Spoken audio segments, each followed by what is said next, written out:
Hey friends, welcome back to my channel. This is Ian with Out of This World Reader, and I've got a series wrap up for you today where I will be covering the Hunger Games trilogy.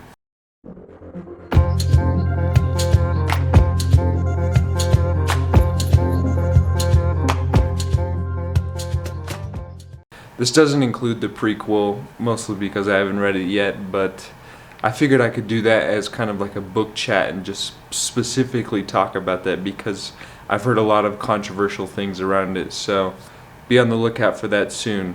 The reason that I got into this series was because it is considered the pinnacle of YA dystopia, essentially kind of laying down the foundation for just more YA sci-fi in the future and just YA in general.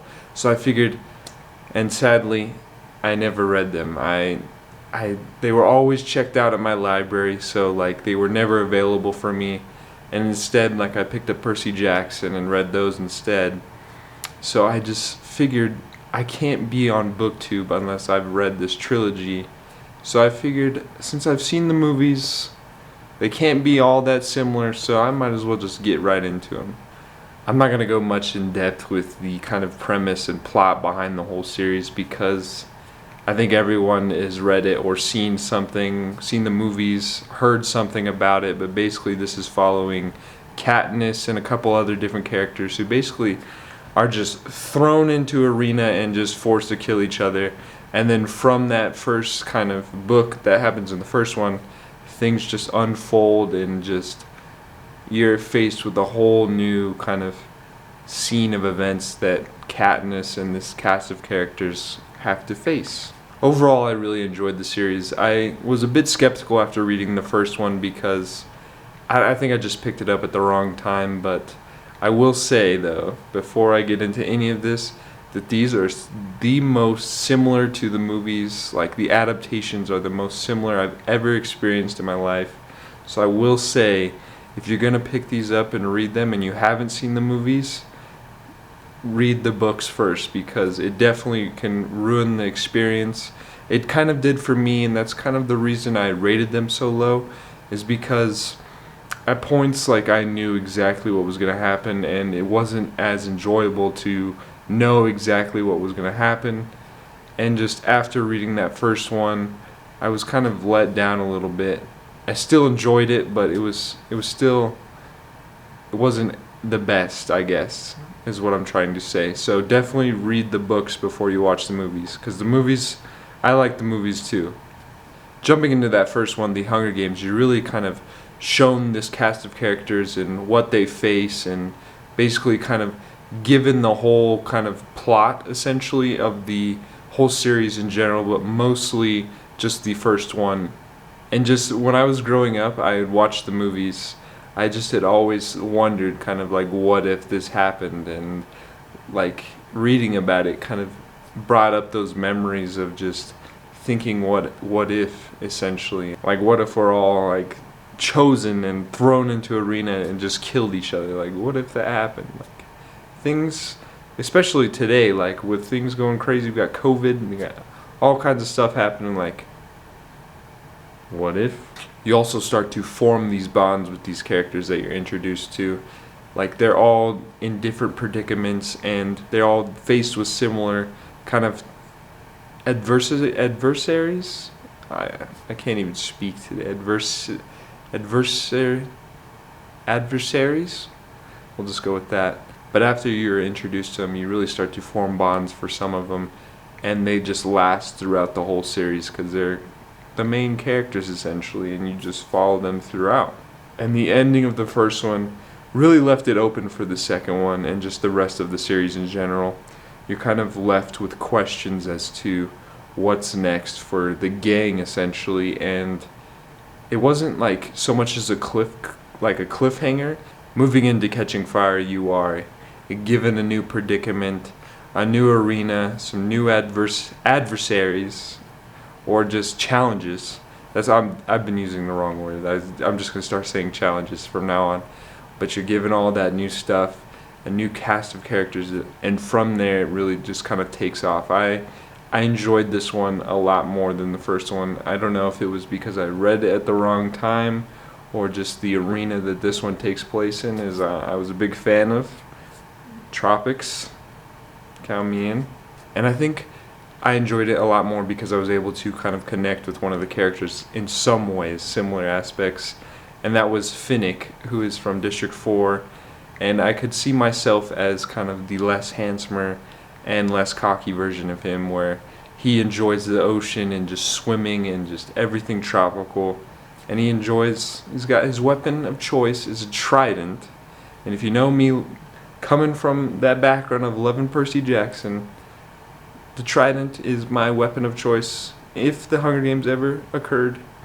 And then what makes this one stand out from the first one, in my opinion, is that the ending really is a cliffhanger, and you're kind of, I remember just sitting there with my jaw kind of like hanging open, because even though like I had seen the movie and I knew what was gonna happen, like I was still like questioning myself and just like, what's gonna happen, you know?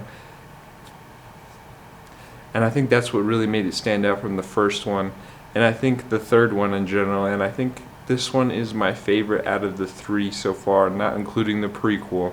And that ending immediately kind of pushed me to pick up the third one, Mockingjay, as soon as possible. The ending of the trilogy, really, I'm not gonna say much about this, but it really, from the beginning, it starts off very dark, and then it just keeps getting darker and darker, and there's just, it almost seems like there isn't much happiness surrounding the book at all. And I was really kind of, I enjoyed it, but I was like sad and teary-eyed. Like I don't get very teary-eyed very much when I read, but there were several points throughout the story where I was like on the verge of tears. And just, if you read it or you've read it, you know why. But I'm not going to go into any spoilers or anything like that. That's all I'm going to say. It's just dark, and then more dark. One thing I will kind of nag on about it, this one, is it felt like the ending was kind of just rushed, and the author, Suzanne Collins, kind of just wanted to end the series, in my opinion. And I talked with one of my friends at work about this, and she felt the same way as. So I don't know if you've read this series, kind of let me know your thoughts down below as to whether you thought the same thing. Before I get into the things that I didn't like about the series, I want to say that I really wish I would have read this when I was younger and hadn't seen the movies, because that really impacted my enjoyment a lot. I mean, I knew everything that was going to happen, so it wasn't, there was like, to me there wasn't a point in reading it at first. Like, I initially got into it just to kind of get it on my belt and say that I've read it, but after reading the first one, I enjoyed the first one, and then that led me to continue on with the series. But it's still like, seeing the movies like really impacted my enjoyment of it. There wasn't very many things I didn't like about this series. The only thing I can say is that you definitely have those well-known YA tropes that kind of every adult reader kind of eventually kind of gets to the point where they kind of seem redundant and overdone. Other than that, it's really hard to find things to kind of nag about this. The love triangle that occurs between Katniss and some other characters, I really didn't enjoy. But other than those things, I can't really give much hate about the series. So I definitely recommend, if you haven't read it, mostly everyone has, definitely pick them up, because I thought they were a fun time, and they're definitely a fun read, and they're definitely quick to get through. I think I read Catching Fire in maybe a day or two, so they're pretty quick. So I mean, you really don't have anything to lose. Well, I can finally say that I've got this series on my booktube belt. Got it accomplished.